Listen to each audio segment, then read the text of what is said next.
Broncos country. We're 16 weeks into the NFL season, and this might be the best Broncos draft class ever. In Pro Football Focus, they called it. The NFL ain't talking about this, but this draft was filled with hit after hit after hit. They all want to talk about Bo Nix being in contention for Rookie of the Year. No doubt about it. I mean, that's a beautiful story, right? But when you look at what's going on with these draft picks, with not even having a second round pick, guys, I had to throw the foam head on here because I think this draft class is blowing away really anybody's expectations, and the NFL still doesn't know yet how good this draft class. I mean, this could rival, what was it, the 2018 or the 2016 Saints draft class that ended up just being amazing. Where they drafted like four Pro Bowlers or something insane like that. Exactly, Kodiak. The foam horsehead goes crazy. You're right. I had to throw it on for this video. So I'm going to take you guys through this. We'll just see kind of what PFF like had to say, but I felt like they were the only like publication out there that was actually understanding what George Payton, Sean Payton were trying to do in this draft. And I think, hey, 16 games in right now, the returns on this draft class, I think, are better than ever. They're better than expected. And I think that there's still plenty of good to build off of for this year. Guys, we're still going to get that 10th win. I ain't stressing. Move on to the Bengals, baby. But link some of this in the description of the video in case you guys want to check it out. But I mean, again, remember, we had, let's see, 7 picks, if I can count correctly. Of course, Bo Nix.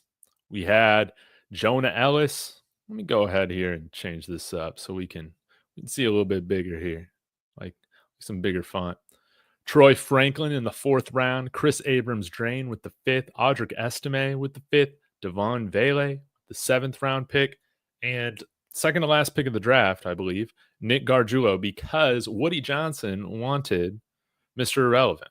So there you go. Mr. Irrelevant didn't make their roster. So now let's just get into this. I mean, we don't need to read through all this. I guess you guys can if you want. In the description, I put it in there. But I was real happy, man, to see them give our Denver Broncos an A- when everybody just wanted to troll on us for taking the 6th quarterback off the board with the 12th pick. I think that we've definitely hit. I think that this is one of the strongest draft classes that we've seen in probably my lifetime. And again, I think there's a lot to love with Bo Nix when you look at his body of work right now. Again, I think the dude had only like 6 total attempts beyond 10 yards yesterday, but that is like a total outlier compared to how he has been playing. He's pushing the ball downfield. He's been great. So I just wanted to get into this here really quick.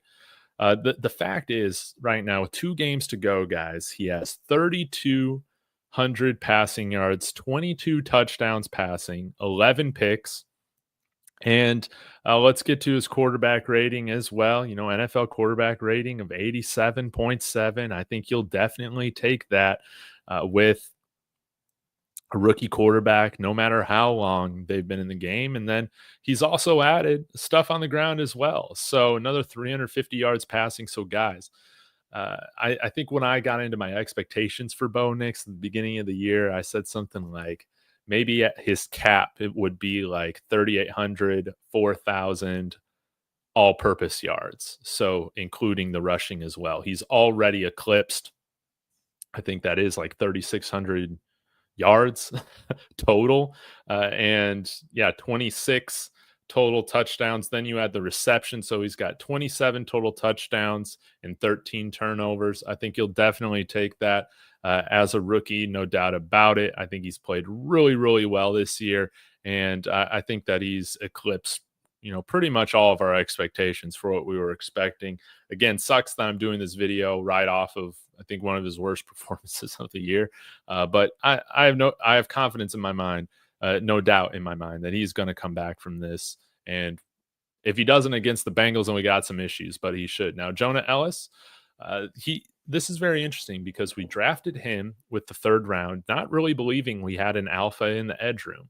And we've really seen Nick Bonito and Jonathan Cooper take another ginormous step this year, especially Nick Bonito, to where, hey, we feel like those guys could be our cornerstone edges.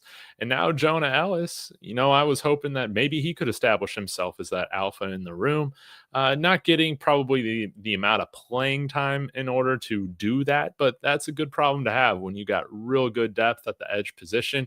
I think right now as a rookie, guys, 6 sacks, 20 pressures, 22 total tackles, only 3 missed tackles on the year. I'd love to see that. And I think that he's been very productive as a rookie. Um, in coverage, I mean, just not really too much is going on. I mean, giving up 77 yards in coverage, but you don't really ask your edges to do that too much unless they're Nick Bonito, right? Then he's always taking it to the house on those back-to-back pick sixes, which is nice to see. But I think that he's had a good rookie year, especially for being a late third round pick, if I remember correctly. Yeah, pick 76. So no, maybe he was picked with our normal third round pick last year, which was, I guess it was about in the middle or so. But Jonah Elliss, I would say he's had a successful year. I need to think about it a little bit more clearly if I'm gonna, what letter grade I'm going to give him. But he has been an impact player in a rotational role for us. I think for somebody that's a third round pick in their first year, that is fantastic. Now let's get to the next pick, Kris Abrams-Draine. We've been wondering, where is he? Why haven't we seen him yet? But again, we didn't see Riley Moss at all last year. We thought he sucked, and he's actually like really good. So now with Kris Abrams-Draine, we finally get to see him on the field, and he's been fantastic. I mean, look at those coverage grades against Indianapolis, against the Los Angeles Chargers, 79.8, 75.8, 74 grade in coverage on the year. That's nice to see. But let's take a look at the coverage stats here. NFL passer rating when targeted is 22.6 off of 15 targets. So that's, it's a small sample size, but it's at least a sample size that you can gain a little bit from, right? So I love to see that. He's only given up 5 receptions on 15 targets, 33% for 74 yards. He given up no touchdowns as a rookie. I mean, he's been targeted quite a bit in these first couple games, as you can see. That he's been playing 6 targets each in week 15, week 16. And you know what he has to show for it? An interception and 2 PBUs. Love to see that. Love to see that. Now, I am curious. Is he somebody that we could see in the slot at some point? I don't really know. Obviously, that's Shaquan McMillan's spot, but I feel like right now signs are pointing up for Kris Abrams-Draine. I think next year we could have a very solid 4 at corner with Pat Surtain, Riley Moss, Jaquan McMillan, and Kris Abrams-Draine. And I say we draft another one, too. How about another 6'1" corner that plays in the SEC? How about that? I mean, that sounds good to me. Kris Abrams-Draine, I think at Missouri, he had like an 89 or 90 overall coverage grade his last year at Mizzou, which is incredible. I think we got a steal there at round 5, and PFF definitely noted that. Now, Audric Estime, it was great to see him actually get some run. He got 17 carries or snaps, 14 carries rather, for 53 yards against Kansas City. And I thought that was going to be the beginning of seeing more of him, but no, this is really the first time we've seen more of him since then, where he was given 9 carries yesterday for 48 yards, 5.3 average yesterday, and a touchdown. First touchdown of his career. Congratulations, by the way. 5'11", 230 pounds. And we saw, again, credit to Pat Chiotti from Altitude Adjustment over at Let's Talk Broncos. He talked about it. We need to be running more power with this guy. We need to be running more power gap schemes in the run game instead of this zone stuff. And we saw him be really, really productive. I think that these last few weeks are really crucial for Audric Estime, because if we're not seeing enough, I'm totally game with the Broncos drafting 2 more running backs this year in this coming draft. But we have to know what we have in Audric Estime. I mean, we spent the 148th selection on him. We need to know what we have in him. And can we trust him to be, that primary bruiser back in this system? somebody who can spell, whoever that 1A guy is. I would love to see what happens, but on the year, he's averaged 4.6 yards per carry, 55 attempts for 252 yards, a touchdown. He had 2 fumbles, in his the first week against Seattle, and then his second game back from injury against New Orleans. But ever since then, he's been dependable. So I want to say he's got over 40 snaps or 40 handoffs in a row without a fumble. So 5 rushes right now of over 10 yards. So hey, you're talking about 10% of the time he's going for 10 yards or more. I think that could get even higher with him running gap. I mean, you see 7 gap runs to 2 zone runs, and yards after contact in this game against the Chargers, 3.56. It is a darn shame that we didn't use him more in the second half yesterday. And you see in Baltimore, 5.8 yards after contact, ran for 7 yards a carry against Baltimore. I would love to see more of him involved moving forward. I say he's definitely a hit right now. Even if his career is just, again, like a Latavius Murray light type of thing, I'm fine with that. 5th round pick. And then the big steal, Devaughn Vele. I mean, a guy picked in the 7th round. None of us had heard of him before the pick. If you said you did, you're lying. I definitely believe that you're lying, or you're a Utah fan, which is the only exception, because we do have a lot of Broncos fans that are also Utah fans. But anyways, he's been incredible for a 7th round pick, 35 catches for near 400 yards, 2 touchdowns. He's been fantastic. He's played 70% of his snaps right now in the slot, which makes me feel like, okay, we can go and get another big time outside wide receiver. Marvin Mims is coming along as well, which might, influence his, maybe lack of usage over the last few games, but nonetheless, I mean, he's been productive, a depth wide receiver. When you're talking about a 7th round pick that's contributing in their first year, regardless of how old they are, that's a hit. Now, a guy that I forgot to bring up, I totally skipped over, was Troy Franklin. And Troy Franklin, I think I'll include myself in this. I was hoping that once we started to see him get on the field, we'd see that chemistry with Bo. Haven't really seen it, but you've seen, I think, him come along as the year's gone on. I think that he's a depth wide receiver, not as productive, obviously, right now as Vele is, but still 25 receptions for 252 yards, couple touchdowns as well. And I think somebody that has, helped the offense, somebody that, I'd rather be throwing to Troy Franklin than Lil Jordan Humphrey. And I think that we, through the second half of the season, you've seen his role increase a little bit more. Of course, he had those 5 catches against New Orleans in week 7, but really the big turning point, I guess, was around that Atlanta game.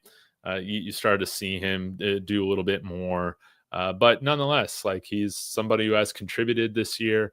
We'll see. Can he improve his route running and his hands? Obviously, you love the size and the speed that he has. The fact that he's been able to get on the field as much as he has, I think is a win. I mean, we were talking about possibly just seeing him essentially redshirt this year. So, definitely one of the lower hits right now in the draft. But again, a round 4, a day 3 guy. You'll take even part-time contribution as a rookie as a win right now. And then lastly, we have Nick Gargiulo. We haven't seen him play. Probably needs some seasoning before he's ready to compete at guard or at center. Has experience at both. Is on the practice squad right now. I think we saw in preseason he does have a while ways to go, but 6'5", 327 pounds. We'll see what Zach Strief and Sean Payton can do with him as time goes on. But again, when you look, guys, at this draft class, it's insane. Especially with looking back at a lot of the Elway draft classes, we're lucky to have, 1 or 2, major contributors in a lot of those drafts. And what do we have like right now? I would say that we have major contributors in Bo Nix and Jonah Elliss. We have some really solid, part-time contributors in Vele, Estime, Kris Abrams-Draine. Maybe include Troy Franklin there at the bottom, but really it's been the second last pick of the draft, Nick Gargiulo, who's drafted as a project. He's been the only one to not contribute on game day, and I think that that's pretty rare. And so, again, I just want to give credit to Pro Football Focus. I feel like they were one of the only outlets that I read that wasn't totally memeing us for our draft, wasn't making fun of us for drafting an Oregon merchant, so to speak, in Bo Nix. And yeah, I think that this is laying the foundation to the Broncos being ahead of schedule right now in this Sean Payton rebuild. I mean, we got a 92% chance of making the playoffs right now with the rookie quarterback. That's great. The dead money is going to be off the books very, very soon, and we're going to start cooking with gas, baby, and really be able to fill out the roster. This is going to be Bo Nix's worst roster, no doubt about it. As we've talked about Kodiak, and I think Zach Seegers was mentioning yesterday on my show with him with Let's Talk Broncos. So thanks for tuning in, guys, listening to me. If there's any of y'all in here, I'll get to some of your comments here. But yeah, it's freaking awesome. Oh, man, I left that comment up the whole time. Sorry, guys. Dude, Crumble Cookies, what's going on, man? Kris Abrams-Draine is a second-round pick we got in the 4th round. Man, he looks so good. He looks so good. I'm glad we took our time with him. It just shows you that I think with this team, they now have a track record of, hey, even if you don't play your first year, doesn't mean you suck. Look at Riley Moss. He's like freaking amazing. And once he's out, now our defense is, it doesn't work at all. So just showing you how important Riley Moss is. That's also a sarcastic jab at Vance Joseph, but he can turn it around. I know he can. Yeah, in the 5th round. That's right. But you knew that when we drafted Cad, he was going to be good. I was upset we didn't play him in the Browns game. Me too, man. Me too. Levi Wallace, man. Fried chicken out there. And yeah, they gave us an A-. They gave us an A-. I think that as a, publishing that right after the draft, I think that that's really, really great. But I think right now it's looking at like an A, maybe close to A+. I don't know. What would be an A+? The fact that we have pretty much every pick right now contributing in their rookie year. Maybe some of that has to do with some of our positions kind of sucking. But yeah, I don't think that's totally the case. I think, for instance, Devaughn Vele is like a player. He's like a legit player that we got in the 7th round. I think that's really cool. Yeah, I wonder what Ryan Moss's role is when Kris Abrams-Draine comes back. I wonder if we will see him play some slot. Let me go back in his college year, his last year, see like how many slot snaps he took.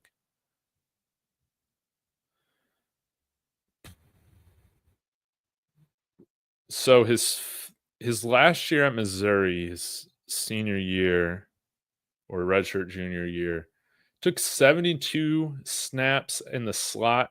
So I guess about 10% of his snaps or so, maybe a little under 10% of his snaps were in the slot. So not like a big time slot player, but can do it.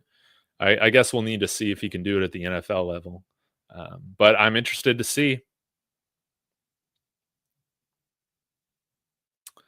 Man, and I love the Dondre Tillman signing. That was one of the few things I've gotten right since I started this channel is that, man, I thought Dondre Tillman would come in here and be a contributor. I was devastated, man, when he didn't make the roster coming out of camp. But then you saw, man, once he got elevated, he had like, 2 sacks in his first game, was a menace, and then got brought back on to the 53. And I believe would still be on that 3-year deal, right? Yeah, Dondre Tillman. Again, I would love for us to go after another edge in the draft. You can never have too many. A guy that I feel like might be available for us is Tyler Barron from Miami. He transferred from Tennessee, but had, I think, double-digit sacks his last year at Tennessee, double-digit sacks this year in the ACC at Miami. I would love to get him just another guy that can really get after the passer. But I also wonder if he's going to be somebody that really elevates their draft stock during this, the pre-draft testing and all that sorts of stuff. Yeah, Brad, you're totally right. Vele's catch radius is insane, and I just can't wait till we get that number one receiver. We get a tight end worth a damn, and then we can get Vele wide open, right? Some of these things. And Drew Sanders, I look back at his snaps for the last night's game. The only snap he had on defense was that sack. So maybe that sack was also counted as a tackle for loss. But, man, it made me so happy, too. I still want to see him play more inside. I think we've seen, although Cody Barton, Justin Sternad have done great overall this year, they've been getting cooked lately, and we could use some more speed out there at the linebacker position. I really love to see what he was doing, and he's been helpful on special teams. This draft is going to be incredibly important. We have 7 picks right now. Yeah, we'll see what we can do. I would love for us to get more somehow. I don't know if that's going to be realistic, though. Yeah, I think realistically, Estime is a complimentary back. Again, let's go find ourselves like an Alvin Kamara somewhere, and then he can be like our Latavius Murray, right? And this is another great point, Crumble. JL Skinner's been a great piece on special teams, an undrafted guy that we got last year. And glad to see Mims finally a threat on offense now, not just special teams. Yeah. He's really helped this offense. Again, I haven't looked at Bo Nix's all 22 tape, but it just really struck me. It's like, I think this might have been the game with throughout his career or throughout the season so far where he had the least amount of attempts beyond 10 yards. He just wasn't throwing that. You felt like, again, yeah, you were watching Teddy Bridgewater, Trevor Siemian, some of these guys that we've had play quarterback here. It just was an uncharacteristic game from him, which is, this tough to stomach.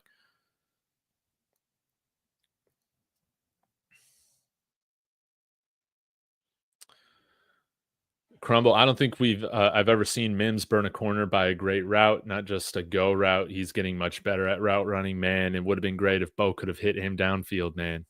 That was his only attempt yesterday, over 20 yards down the field, and he underthrew it bad. That was a tough one to watch. What is this, David? This is me just being happy about our draft class is looking legendary right now, wouldn't you say? And yeah, maybe it has to do with the playbook, all that. I think like physically, specifically with Franklin, I think that even though, I mean, obviously you can still get on the field. I don't know. I feel like there's still a lot of potential with him physically, development as well. Can fill up that frame, and I think he can still get quicker. Still a young guy. I mean, I think he just turned 21 when we drafted him. Him and Audric Estime, I believe, were like 2 of the youngest guys in the draft this year. And yeah, we still got Crum on the active roster. He could very well be a real depth, swing tackle for us. And Blake Watson, it was great to see him finally get some work. Would have loved to see more Blake Watson and Audric Estime yesterday. I think, again, you've seen the memes already. Sean Payton with his play call says, run the ball, and he needed to flip it over in the second half. I think he just totally forgot to, man. It was tough. But yeah, SoCal Johnson 84. Man, you were at the game, man. Still 9-6. Yes, this draft class is awesome. Hope we select Tyler Warren. Nose tackle Deion Walker and running back Cam Skattebo. I'm a huge fan of Skattebo. Tyler Warren obviously is amazing. This is the draft to get some defensive line beef in the pipeline, no doubt about it. Yes, you re-sign DJ Jones for a 1 or 2 year deal, no doubt about it. You bring him back, but we need somebody to be our Chris Jones here coming up soon. Exactly. We've got some of the best owners. Again, can you imagine George Payton nixing a trade, or imagine in the future, in an alternate universe where the Walton Penner group, man, they're vetoing Sean Payton because Bo Nix's NCAA football rating just wasn't high enough. Man, this is so funny. I'll get to a few more of these. Judah, I keep forgetting about this, man. Yeah, PFF, I guess they're playing both sides right now, right? Which is normally what you see with these publications. But yeah, they had us as the worst roster in football, even worse than Carolina. That's right. No doubt about it, they did, and they won't after this year. No doubt about it. But yeah, that's funny. I totally had forgot that they rated our team as the worst. But they gave our draft an A-. Maybe it's because they saw our team as like literally the worst in the NFL. Maybe that has something to do with it.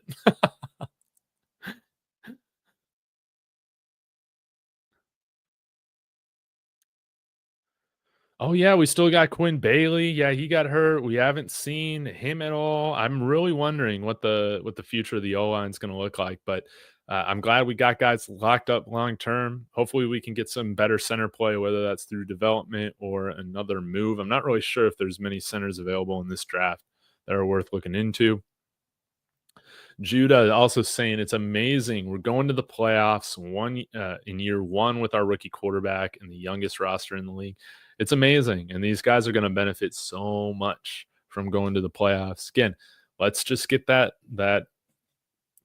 final win against Cincinnati next Saturday, and then I'll be able to exhale. But man, I'm so pumped. I'm so pumped with the position that these guys are in, and they need to finish strong now. They need to go grasp it. Scout in the third or fourth, maybe later than that. See, this running back class is still for deep.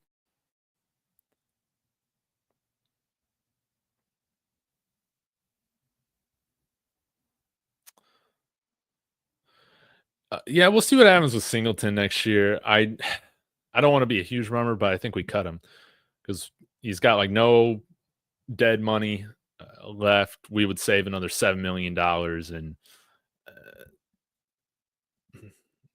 give a portion of that to Cody Barton, who right now, he's been healthy. He's not coming off of an ACL. We'll have to see.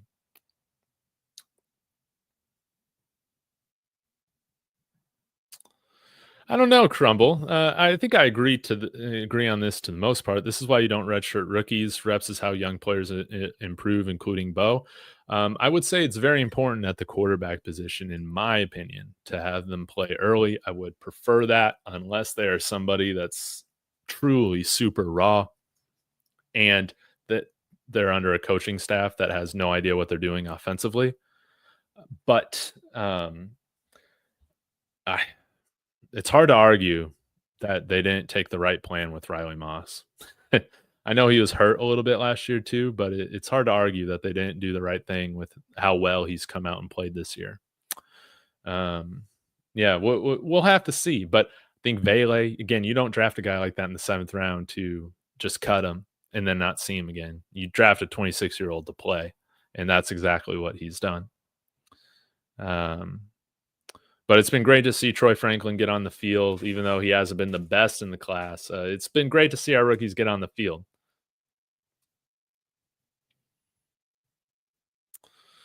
Yeah, I think Wattenberg's getting better. I don't know. Wattenberg's still kind of annoying me with his. You guys feel like he just puts no velocity on those snaps, and sometimes like it can really backfire. Maybe that's like super nitpicky. Yeah, we'll just have to see. Was Moss hurt all last year? Yeah, guess so, man. But nonetheless, Riley can play. We're in a great. Oh yeah, we're in a great place. Any chance the Broncos can snatch Nick Bolton from Kansas City? Neil Smith moment all over again. I think he's going to be available. I don't. Kansas City has a lot of guys to pay after this offseason. It's going to be interesting to see who they play, who they don't, or who they pay, who they don't. Nick Bolton would be a fantastic get, no doubt about it.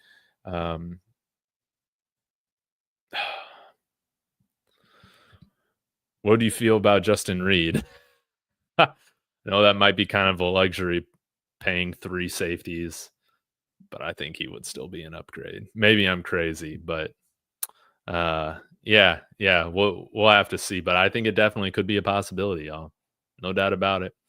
All right, guys, gonna wrap this thing up. Brad, SoCal, Crumble, Judah Awakening, Kodiak, Sherry, everybody that was in here, Alex Smith, thank you so much for being a part of this. Y'all enjoy your Friday. I'll be back with some more Broncos content tomorrow. Go Broncos. Hit that like on the way out.